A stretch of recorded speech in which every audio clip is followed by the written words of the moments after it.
বিশাল এক বিশ্বব্রহ্মাণ্ড, যার মধ্যেই আছে প্রকৃতি। আর এই প্রকৃতির মধ্যেই ঘটে চলে প্রতিনিয়ত, বলতে গেলে প্রতিদিন, কিছু মানুষের সঙ্গে ঘটে যায় কিছু অলৌকিক ঘটনা আর কিছু প্যারানর্মাল মানে ভৌতিক ঘটনা। যখন ঘটে কেউ বুঝতে পারে না তার সঙ্গে কেন এই ঘটনা ঘটল, এবং তার ব্যাখ্যাও কেউ খুঁজে পায় না। আজ পর্যন্ত বিজ্ঞানীরা খুঁজে চলেছে যে এর উৎস কোথায়, কিন্তু বিজ্ঞানীরাও খুঁজে পায় না এর উৎস কোথায়। 2025 সাল, কিন্তু এখনো বিভিন্ন মানুষের সঙ্গে ঘটে যায় বিভিন্ন অলৌকিক ঘটনা, বিভিন্ন প্যারানর্মাল অ্যাক্টিভিটি, ভৌতিক ঘটনা। ফিয়ার ব্লগ, অনুভবে সারা। লরি ড্রাইভার মাল নিয়ে অনেক দূর দূরান্তে যায়, যেমন সিমেন্টের বস্তা, বালির বস্তা, ইট, এই ধরনের মাল। একটা কোম্পানিতে সে চাকরি করে। তা এরকমই একদিন সে মাল নিয়ে গেল এক জায়গায়, যেখানে ঘটল তার সঙ্গে প্যারানর্মাল অ্যাক্টিভিটি। ড্রাইভার এবং হেল্পার হঠাৎ করে দেখল এক নববিবাহিতা বধূ এক হাত ঘোমটা টেনে তাদের পাশে দাঁড়িয়ে আছে। পাশে বলতে রাস্তার পাশে। তারা জিজ্ঞেস করলো তাকে, দিদি, আন্ডার কনস্ট্রাকশন বাড়িতে আমরা মাল দিতে এসেছি, এটা কোথায় একটু দেখাতে পারবেন? ওরা মালিককেও ফোন করেছিল, মালিক বলতে যে বাড়ি তৈরি করছে। সে ফোন ধরলো, কিন্তু বাইরে বেরোনোর কথা বলাতে সে বলল যে পরিস্থিতি এমন, এই সময় এত রাতে বাড়ির থেকে বেরোনো যাবে না বলে সে ফোনটা কেটে দিল। বারবার ফোন করার পরেও প্রত্যেকবারই ফোন ধরে সে ওই একই কথা বলে যাচ্ছে বারবার করে। ওরা দাঁড়িয়ে চিন্তা করতে লাগলো, কি করব? এত কুয়াশা, চাপ চাপ অন্ধকার যে ভালোভাবে কিছু দেখাও যাচ্ছে না। স্ট্রিট লাইটগুলো যেন তাদের সঙ্গে একটা অন্যরকম খেলা করছে। তার মানে স্ট্রিট লাইটগুলো মাঝে মধ্যে জ্বলছে, আবার নিভে যাচ্ছে, কিন্তু তাতে কি? স্ট্রিট লাইট জ্বলার পরেও তারা দেখতে পাচ্ছে না এই আন্ডার কনস্ট্রাকশন বাড়িটা কোন দিকে, কোথায় হতে পারে। নমস্কার বন্ধুরা, ফিয়ার ব্লকে স্বাগত। আমি রূপম চক্রবর্তী, সঙ্গে সাউন্ডে আছে সমীরণ রয়। এখানে বলে রাখি, আমাদের কাছে ঘটনা পাঠাতে গেলে কিভাবে পাঠাতে হবে।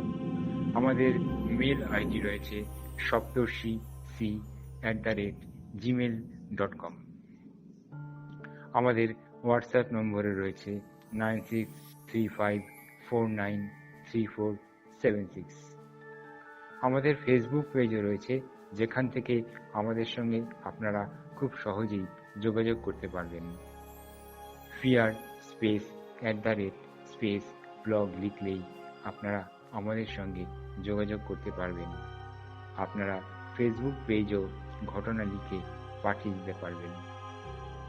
যে আমাদেরকে ঘটনাটা লিখে পাঠিয়েছে সে বলেছে, দাদা, আমি জায়গার নামটাও উচ্চারণ করলাম না এবং কোথায় কি ঘটনা ঘটেছে সেটাও বললাম না, শুধু ঘটনাটা আপনি বলবেন, যদি ভালো লাগে তাহলে।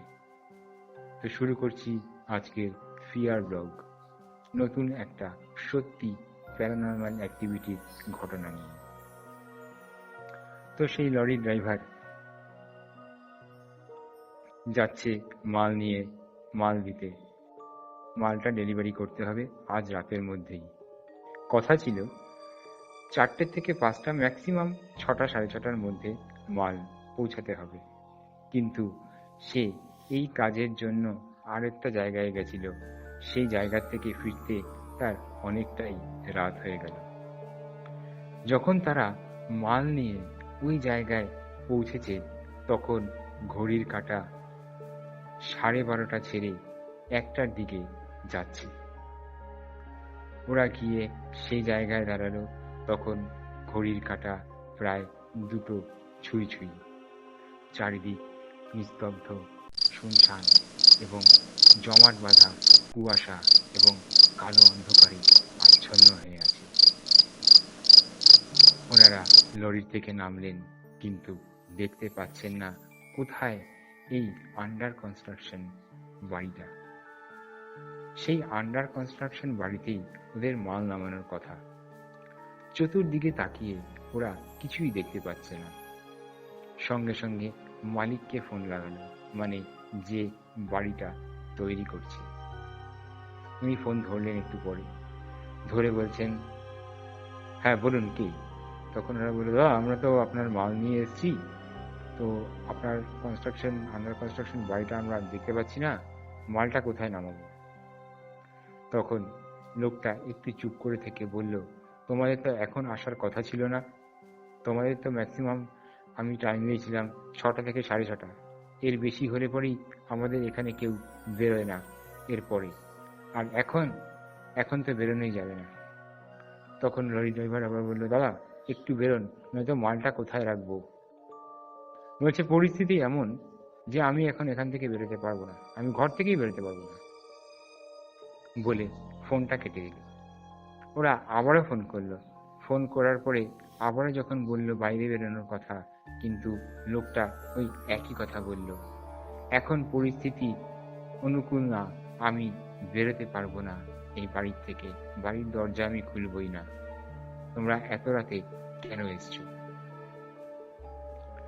ওরা চুপচাপ দাঁড়িয়ে আছে, নিজেদের মধ্যে কথা বলছে যে কি করব, কোথায় রাখবো, কিছু তো দেখাও যাচ্ছে না। হঠাৎ করে ওরা খেয়াল করলো রাস্তার পাশে একটা নববিবাহিতা বউ দাঁড়িয়ে আছে, এক হাত ঘোমটা টেনে। তখন ওরা চিন্তা করলো যে এনাকে জিজ্ঞেস করে দেখি, ইনি তো এখানকার বাসিন্দা মনে হচ্ছে, ইনি যদি কিছু বলতে পারেন। ওনাকে জিজ্ঞেস করা হলো, মানে লরি ড্রাইভার জিজ্ঞেস করলো যে দিদি, এখানে একটা আন্ডার কনস্ট্রাকশন বাড়ি আছে, সেই বাড়িটাতে আমরা মাল রাখবো, আমরা বুঝতে পারছি না, একটু আপনি দেখিয়ে দিতে পারবেন? তখন সেই নববধূ আঙুল দিয়ে দেখালো। সঙ্গে সঙ্গে তারা পেছন ঘুরল, কিন্তু এই ধরনের কুয়াশা, এত কুয়াশা এবং এত অন্ধকার যে কিছুই তারা দেখতে পেল না। আবারও জিজ্ঞেস করলো যে এই বাড়িটা কোন দিকে হবে? তারপরে যখন সে আবার আঙ্গুল দিয়ে দেখালো, তারা লক্ষ্য করলো যে আঙ্গুলটা স্বাভাবিক মানুষের মতন না। ততক্ষণে তারা সম্মোহিত হয়ে গেছে, আর রাতের অন্ধকারে তারা দুজন, সঙ্গে আর কেউ নেই। তাদের সঙ্গী হলো সেই গাঢ় কুয়াশা আর রাতের নিস্তব্ধতা। মাঝে মধ্যে ঝিঝি পোকার ডাকও শোনা যাচ্ছে। ওরা সম্মোহিত হয়ে ওই বউটার দিকে তাকিয়ে রইল, তাদের পা যেন আর চলছে না। হঠাৎ করে বউটা পেছন ঘুরে হাঁটতে লাগলো। তারা সম্মিত হয়ে সেই বউটার পেছন পেছন অগ্রসর হতে লাগলো। হঠাৎ করে তারা দেখল যে কিছু দূর গিয়ে কালো অন্ধকারের মধ্যে বউটা মিলিয়ে গেল, কিন্তু তারা তখনও সম্মোহিত। হঠাৎ করে একটা কালো বিড়াল কর্কশ গলায় ডেকে তাদের রাস্তা কেটে দিয়ে গেল। তখন তাদের সম্মোহন কাটল এবং তারা তখন দিগ্বিদিক জ্ঞান শূন্য যে আমরা কোথায় এসে দাঁড়ালাম। পেছন দিকে তাকাতে দেখতে পাচ্ছে একটা লরির অবয়ব পেছনে দাঁড়ানো, মানে তারা তাদের লরিটা অনেক দূরে ছেড়ে তারা চলে এসেছে, অনেকটা দূরে। তখন তারা আবার দৌড়ে লরির সামনে গেল। মানিককে বারবার ফোন করছে মানিক, যে লোক অর্ডার দিয়েছে সিমেন্টের বস্তার, সেই লোককে, কিন্তু আর কোনো মতেই সেই ভদ্রলোক ফোন ধরল না। ফোনের মতন বেজে যাচ্ছে, কিন্তু ফোন কেউ ধরছে না। ওরা তখন চুপচাপ দাঁড়িয়ে নিজেদের মধ্যে কথা বলতে লাগলো যে এখন কি করবে, কি হবে, আমরা তো কিছু দেখতে পাচ্ছি না, কোথায় রাখবো মাল। হঠাৎ করে তাদের চোখ মুখ দিয়ে একটা হিমেল হাওয়া বয়ে গেল এবং একটা কর্কশ গলায় হাসি শুনতে পেল। ওরা ভয়ে, এমনিতেই আগে ভয় পেয়েছিল অত রাতে, তার মধ্যে শুনশান জায়গা, চারিদিক ঠান্ডা হয়ে রয়েছে, শীতল হাওয়া বইছে, এমন সময় একা জায়গায় একটা বিদঘুটে কর্কশ গলার হাসি। ওরা দিকবিদিক জ্ঞান শূন্য হয়ে শরীর দিয়ে, ওই শীতকালেও তাদের শরীর দিয়ে ঘাম বেরোতে লাগলো এবং তারা ওখানেই অজ্ঞান হয়ে পড়ে গেল। তাদের আর কোনো কিছু মনে নেই। এরপর দিন সকাল হলো। যখন তারা জেগে উঠলো, মানে অজ্ঞান থেকে যখন সজ্ঞানে আসলো, যখন তাদের ঘোর ভাঙলো, ওরা নিজেদেরকে আবিষ্কার করলো সেই আন্ডার কনস্ট্রাকশন বাড়ির মধ্যে। ওরা একটু চমকে গেল এবং চিন্তা করলো যে আরে, আমরা কি আন্ডার কনস্ট্রাকশন বাড়ির মধ্যে ছিলাম, কিন্তু আমাদের লরিটা কোথায়? পাশে তাকাতেই দেখলো ওই আন্ডার কনস্ট্রাকশন বাড়ির সামনে লরিটা দাঁড়িয়ে আছে সিমেন্ট বোঝাই বস্তা নিয়ে। চারদিকে দেখছে কিছু মিস্ত্রি দাঁড়ানো আর ওই ভদ্রলোক যে অর্ডার দিয়েছিল সিমেন্টের বস্তার। ভদ্রলোক তখন ওদেরকে জিজ্ঞেস করলো বিস্ফারিত চোখে, তোমাদের কি হয়েছিল বলো তো আমাকে একটু। ওরা সমস্ত ঘটনা খুলে বলল। বলার পরে ভদ্রলোক একটু গম্ভীর হয়ে গেল, শুধু একটা কথা বলল যে ভগবানকে অশেষ ধন্যবাদ, তোমরা বেঁচে আছো এখনো। তখন লরির ড্রাইভার আর হেল্পার জিজ্ঞেস করলো, দাদা একটু খুলে বলুন তো, কালকে ফোনেও আপনি বললেন পরিস্থিতি অনুকূল না যে আমি এখন দরজা খুলে বাইরে বেরোবো। তখন ভদ্রলোক বলতে আরম্ভ করলো। ভদ্রলোক বলল আঙুল দেখিয়ে যে ওইদিকে তাকাও, দেখো একটা পোড়ো বাড়ি দেখতে পাচ্ছ? বলছে যে হ্যাঁ দেখতে পাচ্ছি। বলছে এই পোড়ো বাড়িরই ঘটনা। কয়েক বছর আগে এক নতুন দম্পতি এসে এখানে থাকতে আরম্ভ করলো। 7-8 দিন যাওয়ার পরে হঠাৎ করে আমরা দেখলাম যে ঘরে তালা বন্ধ। তা আমরা ভাবলাম যে এরা বোধহয় কোথাও ঘুরতে টুরতে গেছে, নতুন বিয়ে হয়েছে তাই বোধহয়। কিন্তু বেশ 3-4 দিন পর একটা পচা গন্ধ আমাদের নাকে আসতে লাগলো।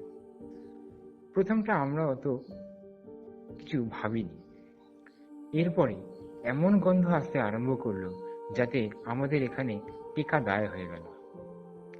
তো আমরা পাড়ার কিছু ছেলে পেলে মিলে দরজার তালা ভাঙলাম। তালা ভাঙার পর দেখছি যে একটা ফ্যানের সিলিংয়ে একটা কঙ্কাল ঝুলছে আর তার গা দিয়ে মাংস গলে গলে পড়ছে। সেখান থেকেই গন্ধ ছড়াচ্ছে সারা পাড়ায়, পাড়ার লোকের টেকা দায় হয়ে গেছে। সঙ্গে সঙ্গে পুলিশকে খবর দেওয়া হলো। পুলিশ আসলো, কঙ্কালটা নিয়ে গেল, নিয়ে গিয়ে তারা পরীক্ষা করলো ডাক্তারকে দিয়ে। ডাক্তার দেখে বলল এ তো বেশ কিছুদিন আগে মারা গেছে, এটা তো একটা মহিলার কঙ্কাল। পুলিশ এসে তাদেরকে জানিয়ে দিয়ে গেল সমস্ত ঘটনা। এরপর থেকেই রাত হলেই, এই 10টা-11টা বাজলেই বিভিন্ন রকম কার্যকলাপ হতে থাকলো। কার্যকলাপ মানে ভৌতিক কার্যকলাপ।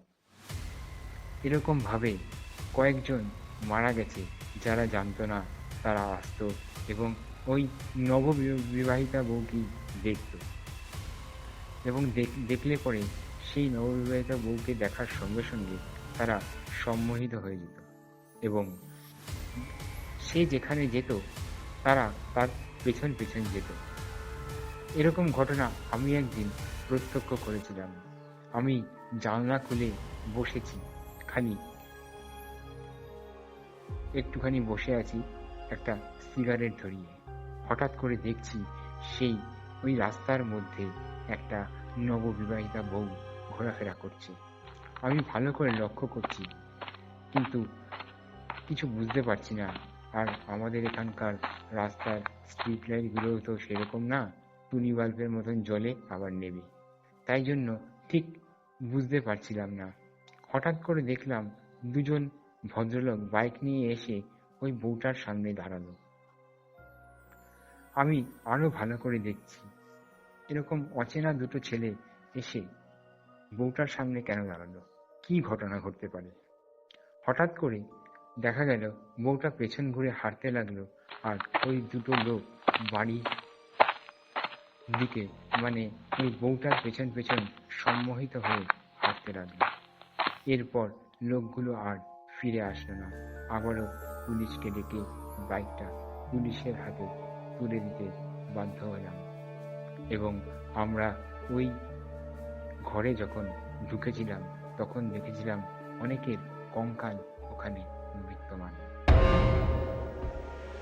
এইসব ঘটনা ঘটছে আমাদের পাড়ায়, তাই আমরা রাত 10টা-11টা হলেই আমরা আর দরজার বাইরে বেরোই না, দরজা খুলে বেরোই না। আমাদের সঙ্গেও ঘটতে পারে এই ঘটনা, তাই ভেবে। তো ভগবানকে অশেষ ধন্যবাদ যে তোমরা এই বিপদ থেকে উদ্ধার পেয়েছ। জানা রইল এরপর থেকে আর এখানে যদি আসার হয় তোমরা আর এদিকে এত রাতে এসো না, ম্যাক্সিমাম 6:30 সন্ধে এই টাইমে তোমরা এসো। এবং কোম্পানিতে গিয়ে তোমরা না আসলেও অন্য কেউ যদি আসে তাদেরকেও বলে দিও।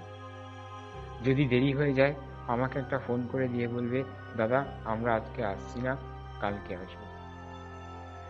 তারপরে ভদ্রলোক তাদের টাকা পয়সা সব মিটিয়ে দিল, মিটিয়ে দিয়ে বললো তোমরা চলে যাও তোমাদের জায়গায়। ওরা লরি নিয়ে চলে আসলো ওইভাবে। তারপরে এই ভদ্রলোককে অনেক মাল দেওয়ার ছিল, ওরাই এসছিল, কিন্তু ওই ম্যাক্সিমাম 6:30, 6:30টার মধ্যে তারা মাল নামিয়ে দিয়ে টাকা পয়সা বুঝে নিয়ে চলে যেত, 6:30টার মধ্যে গাড়ি নিয়ে বেরিয়ে যেত। তো এই ছিল আমার ঘটনা। উনি বলেছেন যদি ভালো লাগে তাহলে আমাদের ফ্যামিলির সঙ্গে শেয়ার করো। আমাদের কাছে আরো ঘটনা ঘটে, আমরা তো লরি চালাই রাত বেরাতে, অনেক ধরনের অনেক জায়গায় অনেক রকমের ঘটনা ঘটে। যদি তুমি এটা দাও ভালো লেগে থাকে তাহলে আমি আরো ঘটনা তোমাকে পাঠাবো। তো আজকে এই ছিল আমার ঘটনা। যদি ভালো লেগে থাকে তাহলে সাবস্ক্রাইব করো, শেয়ার করো আর কমেন্টস করো। তোমাদের ঘটনা শেয়ার করা এবং কমেন্টস করা এবং সাবস্ক্রাইব করলে আমাদের পরের আরেকটা ঘটনা শোনানোর জন্য আমাদের এনার্জি লাগে। প্রতিদিনই বলি, এখনো বললাম, প্লিজ সাবস্ক্রাইব মি। নমস্কার।